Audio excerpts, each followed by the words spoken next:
So having stripped all the existing ramp, I started off by putting a batten on the back wall, which would then support the 12mm ply, forming the new ramp, joined in a new piece of 12mm ply at the top to extend the storage sidings a little bit, and then lastly a piece in the corner to join the two together, hopefully getting a reasonably even curve with a little bit of transition at the top.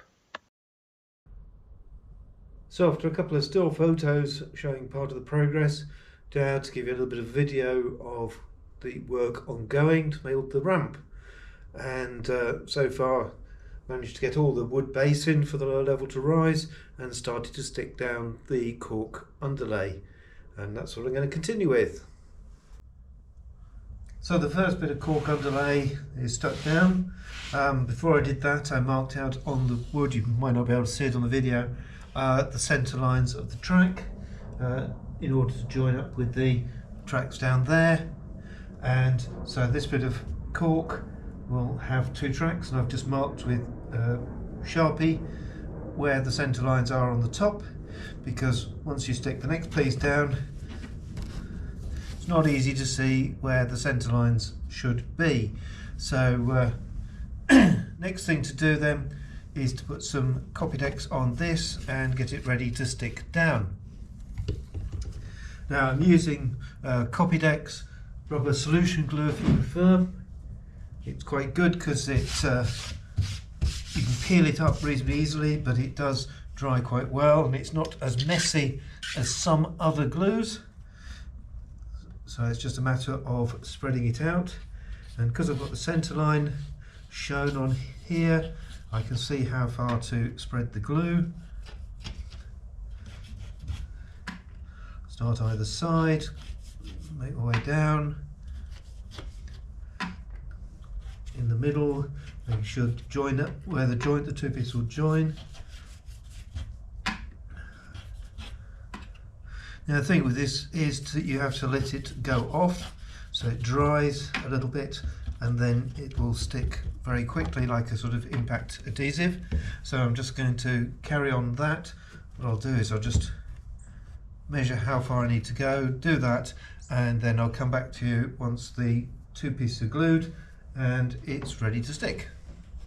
So I've glued both the board and the underside of the cork, and just going to let that go off.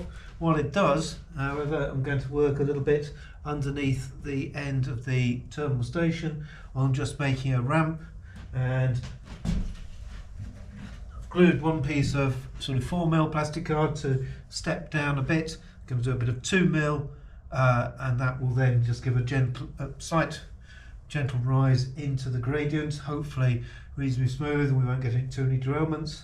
So I'm going to stick this down again with some Copydex. So one of the things I was wondering how to do was to get a smooth curve to go around from the lines coming out from under the terminus into the end of the storage sidings, and how do you hold your tape measure and measure round and mark it without losing the centre. And luckily I realised that on the control panel over here there are toggle switches, and one of the toggle switches just happens to be in the right place to be the centre of the curve, and my steel, well aluminium rule, which is 2 foot long, happens to have a hole which just fits neatly over the switch, and I can just move around marking the curve as I go all the way around. So that's how I've marked the curve to get my two tracks smoothly round, and then they'll join onto the end of the storage sidings once I relay the points there. So I think my first piece is dried, and whilst it's been drying I've got on and glued the next piece ready to go further down, but I think we can put this piece on, position it carefully. One of the advantages of the rubber solution glue is it is a little bit, you've got a few moments or so when you can move it, but once it bonds it's pretty firm. What I will do is put a piece of wood on top and a weight. Drills are very useful, and just mark the centre line, just so I've got that reference.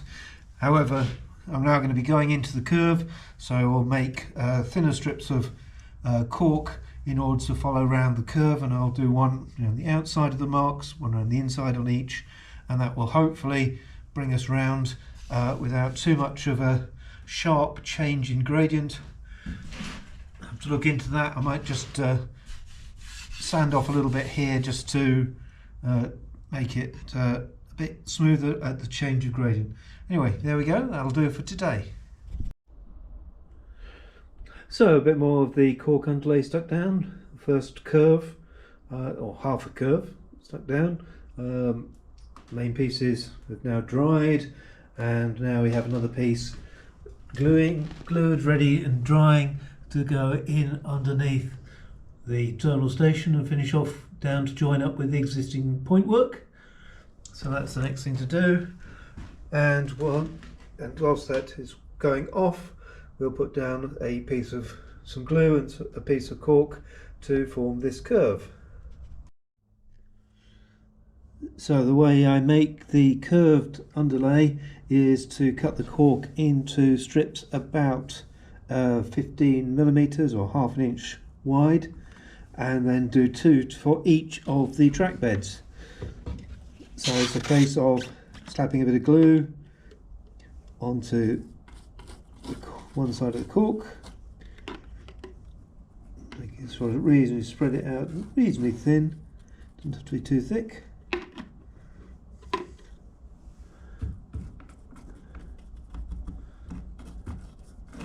Just enough of a coat that when it goes off it will bind, and then run a line around where the track bed's going to go. The advantage of using these two pieces is effectively the gap in between becomes the centre line for the track. So if you position the outer one or the inner one, doesn't really matter, carefully first, follow the centre line of your track. When you stick down the two pieces, you end up with the crack all the way around being the right place for the centre line. So the first bit I'm going to stick down is the bit underneath the terminal station, a bit dark in there, but hopefully we get in and do it. Glue has just begun to go off.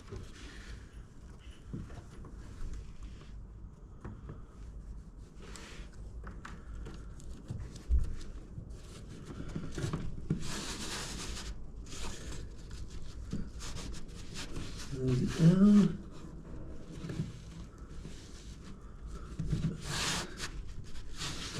And I'll put a piece of wood on top to hold it down because it's bulging up in the middle. Okay, that should hopefully hold it down flat enough for it to go off. And then going back to the curve, the glue is beginning to just go off. Not too bad with this. Being able to just feed it round. Use the one that's already down as a sort of template. Put it down, and then anything that we can find to apply some weight, some glue, whatever, hold it in place. That'll do for tonight. So that's the track bed all the way from underneath the terminus up to the start of the curve, and now working on going around the curve. So I think my next sort of objective is to get the track up to sort of about here, so that I can actually test the running of the trains underneath the terminus on that reverse curve that was causing me difficulty, and make sure I can get the trains up to here satisfactorily. And then after that I can then work on the connection to the storage sidings. First two sections of track up the bank, down and glued, weighted now, and just letting that go off. Next two sections ready to go. As soon as they're dry I can glue these two down, and that will get me up to the corner. So things are going quite well.